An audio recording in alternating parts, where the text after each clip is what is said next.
My name is Margaret O'Connor, but in the narrow streets of South Boston where the L trains still rumble overhead like distant thunder, people still call me Maggie. At 70, the mirror shows me a woman with silver threads in her once dark hair, crow's feet carved deep from years of squinting against the wind off the harbor, and hands that tell their own story, knuckles thickened, palms crisscrossed with faint white scars from needles, bleach, hot griddles, and endless scrubbing. Those hands raised a boy who now builds skyscrapers that touch the clouds. But long before glass and steel, those hands held everything together with nothing but grit and love. It began in the fall of 1975.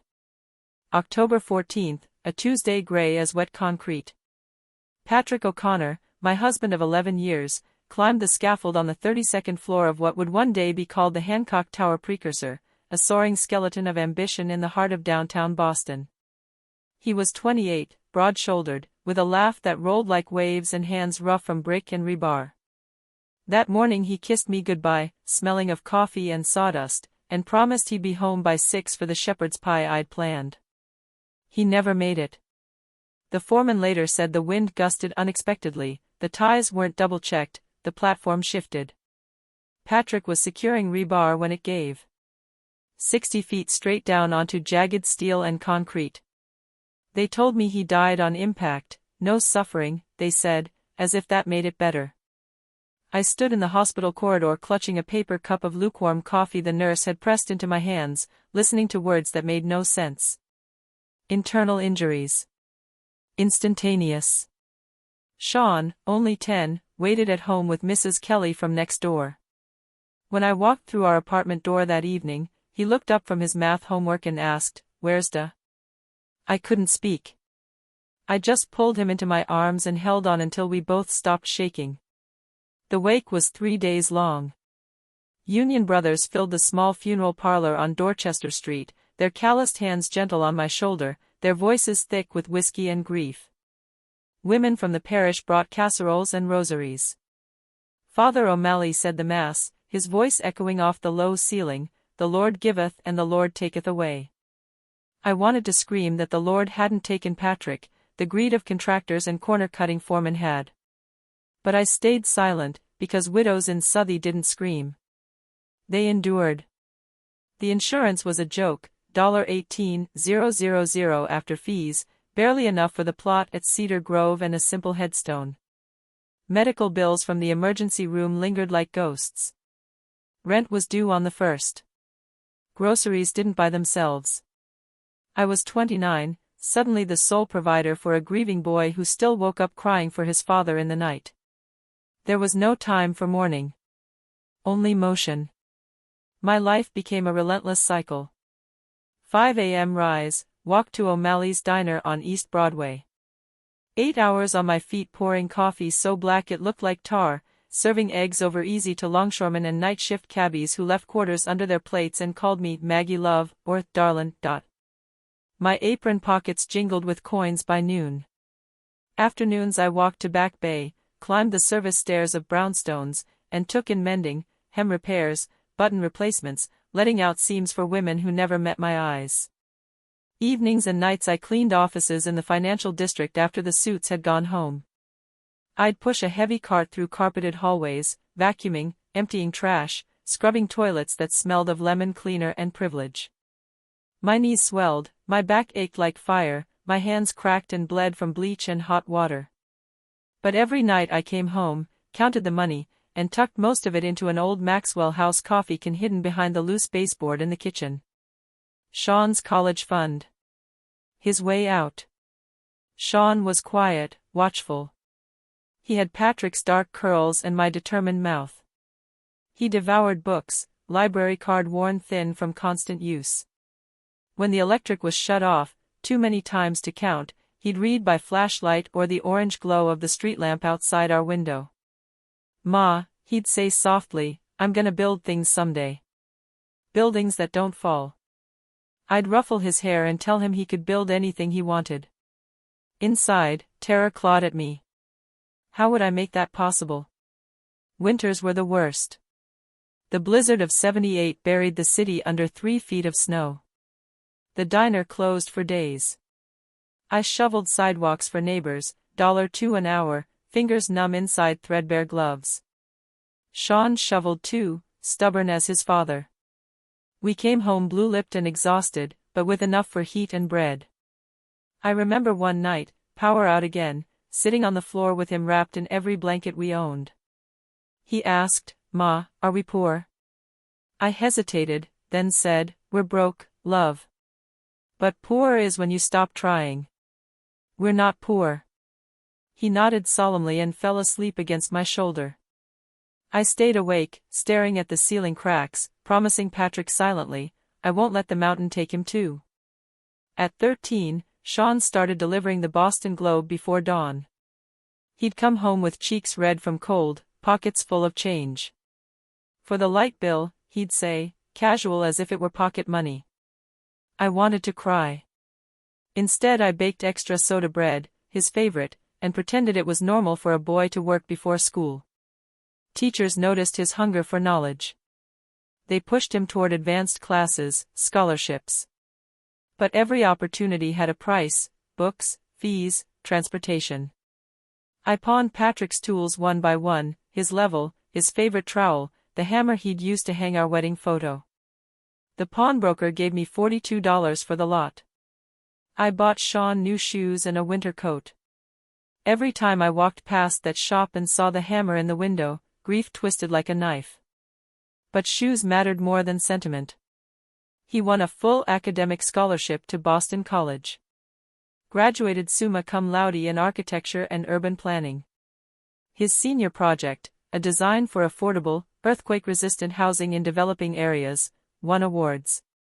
His first job was modest, junior associate at a small firm in the Seaport District, retrofitting old warehouses into live-work lofts. He worked 80-hour weeks. Within 5 years he started O'Connor Developments. He had an eye for turning blight into beauty, old mills into luxury condos, abandoned factories into tech campuses. By 35 his net worth crossed 8 figures. By 40 he was the king of adaptive reuse, on the cover of Boston Magazine, standing in a hard hat beside a gleaming glass tower, smiling the way Patrick used to smile. I was proud until my heart hurt. But success brought distance. He moved to a penthouse overlooking the harbor. Marble floors, floor-to-ceiling windows, art on the walls I couldn't pronounce. He offered to buy me a house in Wellesley or Newton.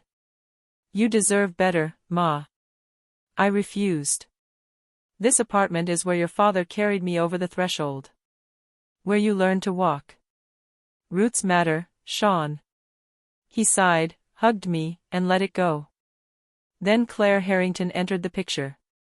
She was 32, blonde, polished, a product of Wellesley undergrad and Harvard Business School. Her family owned waterfront estates in Newport, summered in the Hamptons, wintered in Aspen. Old money whispered, never shouted.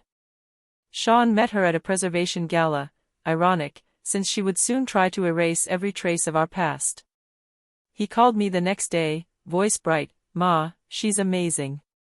Smart, funny, kind." I met her a week later. Her handshake was cool, assessing.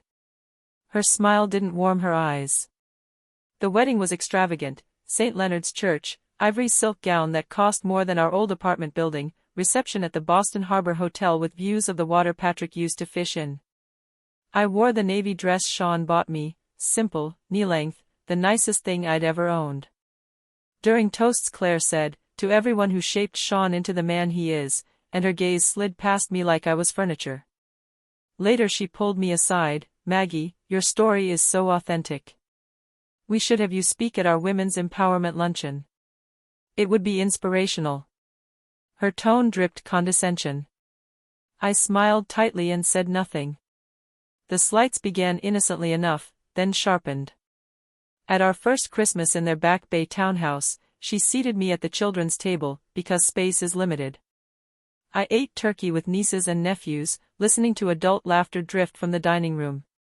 She forgot to invite me to the family portrait session the following spring. "Oh, Maggie, I thought you preferred to stay out of photos." When I brought my famous Irish soda bread to Easter brunch, she laughed lightly in front of guests. How charmingly rustic. We usually do pain au chocolate, but this is adorable. She corrected my pronunciation of quinoa at a dinner party, then patted my hand. Don't worry, darling, it's a tricky one. Each incident was small, deniable. Each one landed like a pebble in a shoe, irritating at first, then blistering.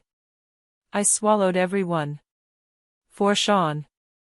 He saw none of it, or chose not to. He glowed when he looked at her. I told myself love blinds people. I told myself it would pass. It didn't. The 25th anniversary celebration was her masterpiece. A black tie gala at their Marblehead oceanfront mansion. White columns, infinity pool glowing turquoise against the Atlantic, sweeping lawns lit by torches. Guest list, senators, real estate moguls, philanthropists whose names appeared in the society pages. I arrived early in my navy dress, freshly dry-cleaned, shoes polished. I carried a small wrapped gift, a framed photo of Sean at 10, standing proudly beside Patrick on a job site months before the fall. I thought it might anchor him. Claire greeted me with air kisses that never touched skin. Maggie, darling, you look comfortable.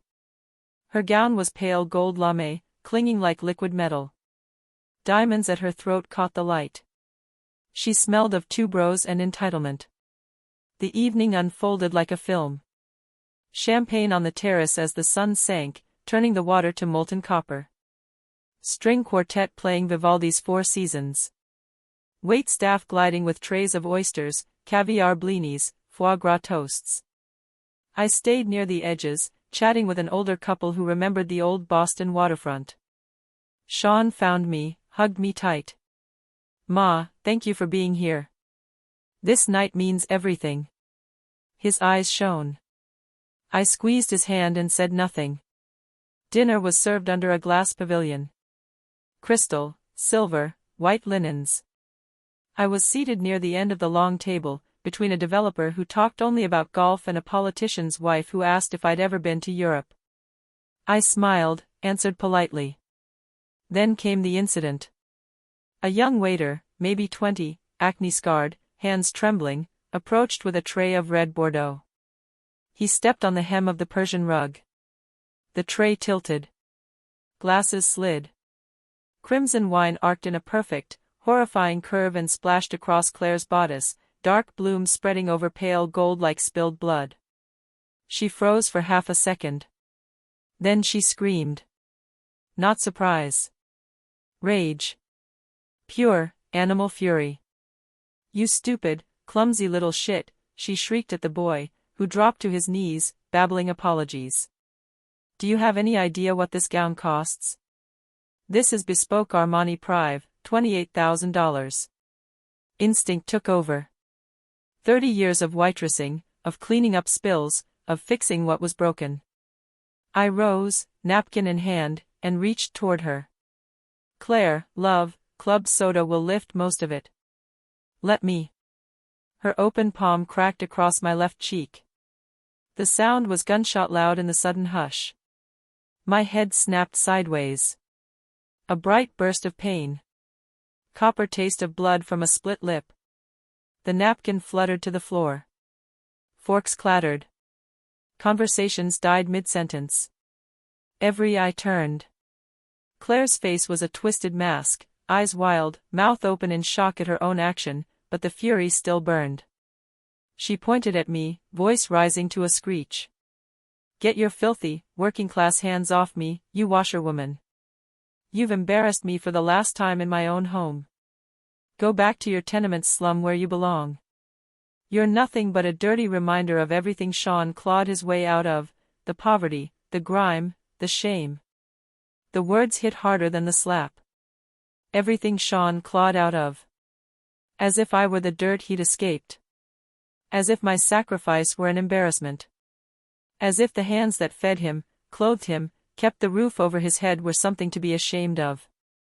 I stood frozen, hand to my stinging cheek. Blood trickled down my chin. Tears burned behind my eyes, but I refused to let them fall. Not here. Not for her. Sean rose from the head of the table. Slowly. The scrape of his chair was the only sound. His face drained of color, then hardened into something cold and final. He walked the length of the pavilion, measured steps, no rush. Guests parted like water. He stopped beside me. Looked down at Claire. "Claire," he said, voice quiet, lethal. "You just struck my mother. In public. In front of 200 people. The woman who worked 16-hour days so I could eat. Who pawned her wedding ring to buy my asthma medicine. Who held me when my father was crushed under a scaffold because men like the ones you socialize with cut corners on safety. That woman." Claire's mouth opened and closed. "Sean, I lost my temper. The dress, it's ruined." "The dress," he echoed tonelessly. He turned to the guests. Phones were already out, red recording lights glowing. This was supposed to celebrate 25 years of marriage. Instead, you've all witnessed something unforgivable. His gaze returned to Claire. "Get out. Now." She laughed, a high, brittle sound. "Darling, you're making a scene over nothing." I said get out. Security materialized, 2 men in black suits. They took her arms gently but firmly. She struggled, heels skittering on marble, voice rising in protest. "This is my house." "You can't." They escorted her through the French doors. Her screams faded into the night. Sean knelt beside me. His hands, strong now, manicured, trembled as he wiped blood from my lip with his pocket square. "Ma," he whispered, voice cracking. "I'm so sorry. I should have seen it sooner." I cupped his face. "Not your fault, love. Never your fault." He helped me stand, draped his tuxedo jacket over my shoulders, and led me inside to a quiet sitting room. Outside, murmurs swelled. Flashes lit the windows. The video was already spreading. By 8 a.m. the next morning it was everywhere. Grainy cell phone footage, Claire's slap, the crack echoing, her venomous words, Sean's icy response. Headlines screamed. Millionaire developer forces wife out after she slaps his mother at anniversary gala. Hashtag entitled Claire trends as video of socialite attacking mother-in-law goes viral. Twitter, now X, exploded. Threads dissected every frame. Former classmates from Wellesley posted, "Always knew she was mean." Charity colleagues distanced themselves publicly. Instagram comments flooded her page, "Disgusting behavior, how dare you hit an elderly woman, karma is brutal." Brands she'd ambassador ed for, jewelry lines, fashion houses, wellness companies, dropped her within 48 hours. "We do not condone violence or class-based cruelty," one statement read. Her family tried damage control. PR firms issued apologies, a moment of extreme stress, regrettable misunderstanding. No one bought it. Old money friends ghosted her. Board seats vanished. One charity emailed, "We feel your continued involvement would be a distraction." Sponsors pulled 6-figure pledges. Claire disappeared from public view for weeks. When she resurfaced, she looked diminished. No blowouts, no makeup, simple coat and flats. 3 months after the gala, she knocked on my Southie apartment door. I opened it. She stood there, eyes red, shoulders hunched. "Maggie," she whispered. "May I come in?" I stepped aside. Brewed tea in chipped mugs. She sat at the scarred kitchen table where Sean once did homework by candlelight. "I was wrong," she began, voice shaking. "Cruel. Blind. I built an image, perfect wife, perfect life, and you threatened it. Your existence reminded me that Sean's success wasn't because of me. It was because of you. I hated that. So I tried to erase you. The corrections, the seeding, the comments, and then the slap. I can't undo it. But I need you to know I'm sorry. Truly, deeply sorry." I watched her cry, quiet, broken tears, not performative ones. The woman who slapped me was gone. In her place sat someone stripped bare. Sorry is a start, I said softly. But words are cheap. I spent decades with cracked hands so my son could stand tall. You tried to make him ashamed of those hands. Of me. That hurt more than any slap. She nodded, wiping her face. I know. I lost everything, friends, reputation, marriage. Sean filed quietly last month. I don't blame him. But I needed to see you. To say it face to face. I pushed the plate of soda bread toward her. Eat something. You look half-starved. She took a piece, ate slowly. We sat in silence for a long time. Rebuild, I finally said. Not the image. The person. Start small. Volunteer somewhere real. Get your hands dirty. Learn what sacrifice feels like. Maybe then you'll understand. She looked up, surprised. You, forgive me? Forgiveness isn't erasure, I told her. It's choosing not to carry the poison anymore. Go. Live better. She left with the rest of the bread wrapped in foil. I never saw her again, but months later a small donation arrived at the South Boston Boys and Girls Club, anonymous, but I knew. Sean and I walk the old streets now. We stop at Cedar Grove, leave flowers for Patrick. We sit in my apartment, drink tea, talk about the past. He holds my hands, those scarred, stubborn hands, and says, "You built me, Ma. Not the towers. Me." I smile. And you built something better. A man who knows where he came from. Sometimes late at night I think about revenge. It wasn't the viral video or the lost sponsors that truly broke Claire. It was the truth, my truth, spoken aloud after decades of silence. When it finally came out, the world couldn't look away. And in the quiet that followed, love remained. Stronger than any slap.